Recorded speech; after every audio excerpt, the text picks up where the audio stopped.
Kështu që, më thënë, në këtë lloj pike, pavarësisht sulmeve që ka bërë fillimisht, edhe pavarësisht agresisë që ka patur me disa nga figurat, më thënë, mos harrojmë, më thënë, sulmet drejt nga ndaj Agronshehajt, ndaj Tiklapajt, ndaj Lul Bashës, më thënë, Lulzim Bashës, që vazhdon me këtë ritëm, por, po ta shikojsh ditët e fundit, më thënë, nuk ka më të tilla, por e mendon, ndoshta ka filluar ta mendoj që rëndësi ka të fitojë një front, domethënë që përbën ndryshim.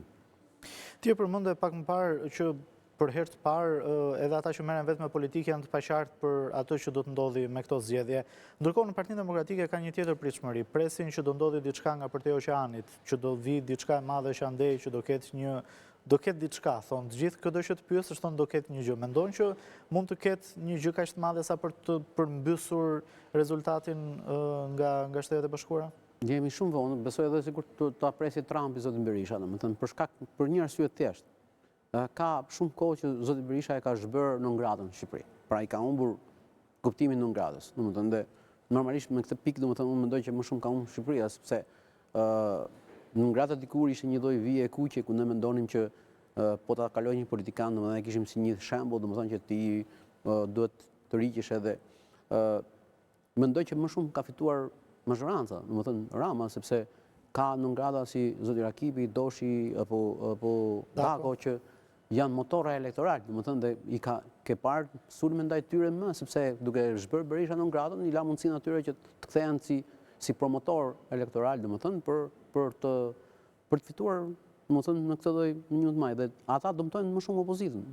Kështu që çfarëdo që të ndodhi, domethënë do ishte gjë e mirë, thash më e mira do ishte hapja e dosjes për të qenë transparent për ato që zoti Berisha. Do t'i bënte një nder jo thjesht Partisë Demokratike, do të bënte një nder Shqipërisë, sepse do të perceptonim realisht, se domethënë do të kuptonim atë që ka ndodhur ose që zoti Berisha pretendon që nga testatori, domethënë nga nënshtatori 2021 që ka patur këtë lloj konspiracioni kundër tij.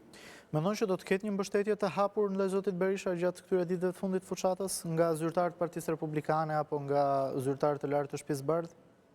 Nuk besoj, po t'ishe për ta bërë do ta kishim bërë, domethënë dhe personi që erdhi dhe u përfaqësua, domethënë dhe që në mënyrë paradoksale dolin fushat, që zakonisht ata që bëjnë strategët rinë pas, domethënë, ndryshe do kishte marrë pjesë me zotin Trump atje.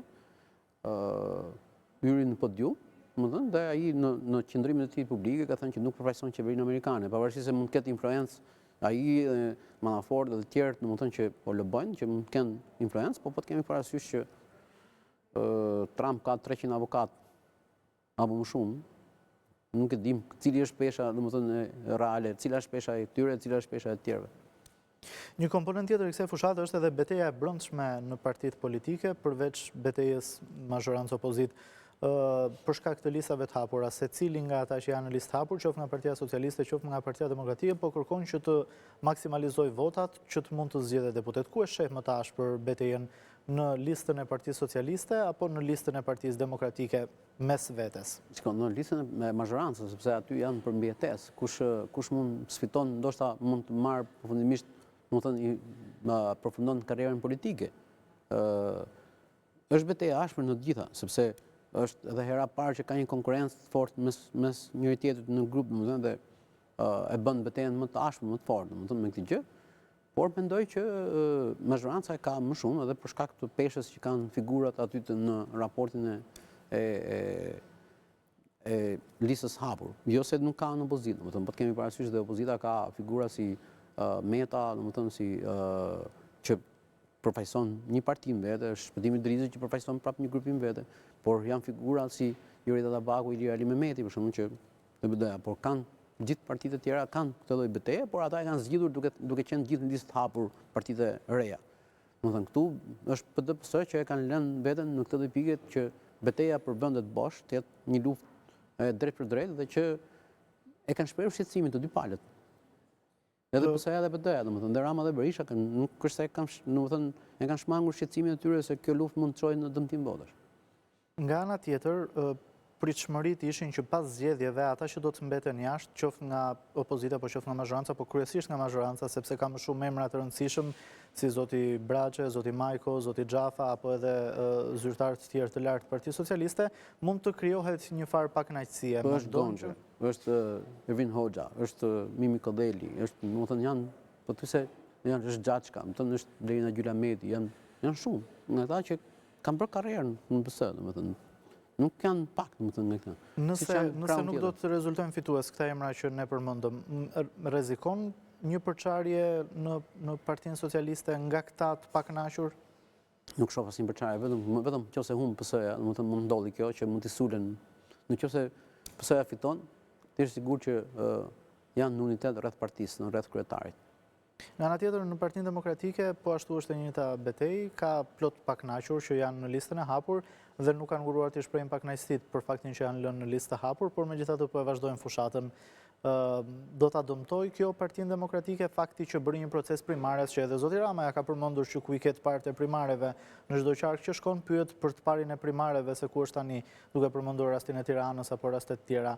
Mendon që e ka si barr Partia Demokratike që bëri një proces dhe nuk e respektoi dhe bëri një tjetër listë ndryshe nga mendimi antarësisë? Jo, domethënë pak a shumë mund të ketë pakënaqësi, por deri tani nuk kam ndjer debat përveç rastit të zotit Sula që e sqaroi që në fillim fare. Tjerët zoti Berisha u mundua ti menaxhonte dhe shpërthimi i zotit Sula në fillim fare, ndoshta i dha leksion që me personat e tjerë të ishte, domethënë, konsekuente, të komunikonte që mos kishte asnjë lloj problematike në fushat dhe nuk kam parë zëra të tjerë që ta kundërshtojnë këtë dhe janë pak a shumë që ata të cilët kanë konkuruar në primare janë ata që i binden vendimit të zotit Berisha. Ne duhet mendojmë vetë zoti Berisha çfarë mendon për këtë ekip, domethënë pas 11 majit. Kjo është pyetja. Një tjetër pritshmëri në këtë fushat ka qenë edhe përfshirja e SPAK-ut. SPAK dhe BKH kanë ngritur grupet posaçme që do të monitoronin fushatën, por deri më tani, kur kanë kaluar 3 javë nga fushata zyrtare, nuk ka ende asnjë raportim apo asnjë deklaratë nga SPAK-u lidhur me parregullësitë, ndërkohë që partitë, kryesisht të opozitës, vazhdojnë denoncojnë parregullësi të tilla. Ishte kjo ajo që prisnin qytetarët nga SPAK-u, apo SPAK po vepron në heshtje dhe do të kemi në ditët në vijim mendon rezultat të punës vetë? Populli thotë frika ruan mbresht. Dhe mendoj që rezultatin e vetë e ka dhënë duke qenë në prani. Por ne vetë nuk duhet të shpresojmë që SPAK-u fund fare merret me dënime, po ne s'na duhen dënime, ne na duhen zgjedhje të ndershme. Ne nuk na intereson se sa veta do dënohen pas 11 majit se kanë manipuluar votën. Ne na intereson që mos të ndodhë kjo gjë. Dhe duhet ta kemi te koncepti parandalimit. Dhe vetë forcat politike duhet ta kuptojnë këtë gjë, ose ndëshkimet duhet të jenë shumë të ashpra që askush se duke qenë qesharake 184 339, do të thonë nuk i ka dekurajuar këta. Do të thonë, unë mendoj që duhet të ndryshojë ligji që KQZ-ja dhe SPAK-u dhe gjithë të tjerët që krimet zgjedhore duhet i dënojnë në mënyrë shembullore që askujt mos i shkojë mendja se mund t'ia hedh, do të thonë kur kapet duke manipuluar vota. E di pse? Po vote votën, nëse do jesh një hajdut për Shqipërinë. Ai që vjedh votat, vjedh dhe vendin. Edhe prandaj dhe duhet jemi shumë qartë që mbrojtja e votës është mbrojtja për këtë vend nesër. Nuk ka të bëjë me një politikan, nuk ka të bëjë me mazhorancë apo opozitë. Do të thënë, duhet jemi të ndershëm. Mbrojtja e votës është mbrojtja e Shqipërisë. Dhe vjedhja e votës është vjedhja e Shqipërisë. Ktu fillon gjitha. Nëse ti ke vjedh zgjedhjet, pse presun që do të bësh një qeveri të ndershme? Kemi një situatë në Kosovë, zoti Baçi, ku asnjë nga partitë nuk ka shumicën e nevojshme